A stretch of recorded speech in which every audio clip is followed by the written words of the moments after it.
सांगली महानगरपालिकेच्या प्रभाग क्रमांक 18 मधून भाजपचे सक्षम इच्छुक उमेदवार म्हणून प्रमोद उर्फ राजू नलवडे निवडणुकीच्या रिंगणात उतरलेत। या प्रभागातील अनेक विकास कामं आमदार सुधीर गाडगीळ यांच्या निधीतून विकास कमी झालेत। रुक्मिणीनगर परिसरात 15 वर्षापासून वास्तव्यास असलेले नलवडे नागरिकांच्या आरोग्य, रस्ते, गटारी, पाणी पुरवठा आणि सांस्कृतिक उपक्रमांसाठी सातत्यानं काम करत आहेत। आत्तापर्यंत केलेल्या विकास कामांमुळे त्यांना नागरिकांकडून मोठा प्रतिसाद मिळाला असून प्रभागातील लोक त्यांना निवडणुकीत उभे राहण्यासाठी आग्रह करत आहेत।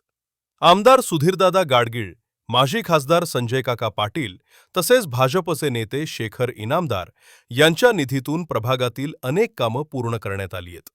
नलवडे बोलताना म्हणाले, प्रभागातील नागरिकांचा पाठिंबा आणि विश्वास मला निवडणुकीत पुढे न्यायला प्रेरित करतो।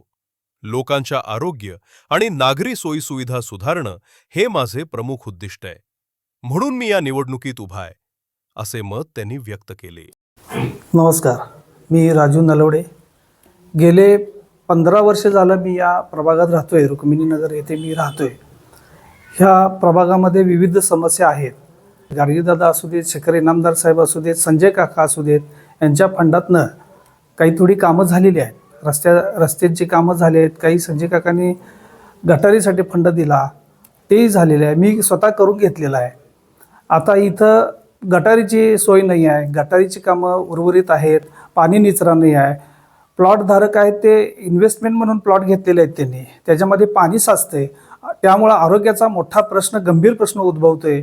आरोग्य बिघडत आहे इथल्या लोकांचं। माझ्याकडं कुठलंही पद नसताना सुद्धा मी या भागात कामं केलेली आहेत। यापूर्वी सांस्कृतिक कामं केली आहेत, आरोग्य शिबिर घेतलेलं आहे, विविध शासकीय योजनांचे कामं करून घेतलेले आहे। त्यामुळे मी तळागाळापर्यंत पोहोचलेलो आहे आणि सगळे नागरिक मला ह्या प्रभागातले माझ्या पाठीशी ठामपणे उभे आहेत आणि त्यांचंही मत असं आहे की मी निवडणुकीला उभं राहावं। माझ्या कामाची पोचपावती या निमित्तानं या प्रभागामध्ये दिलेले आहेत नागरिकांनी आणि माझ्या पाठीशी ठामपणे उभे आहेत नागरिक। प्रभाग 18 म्हणजे माझं घर असल्यासारखं आहे, माझं कुटुंब असल्यासारखं आहे आणि कुटुंब या नात्यानं इथला विकास करणं ही माझी जबाबदारी आहे आणि म्हणून मी इथं पक्षाला उमेदवारी मागितलेली आहे।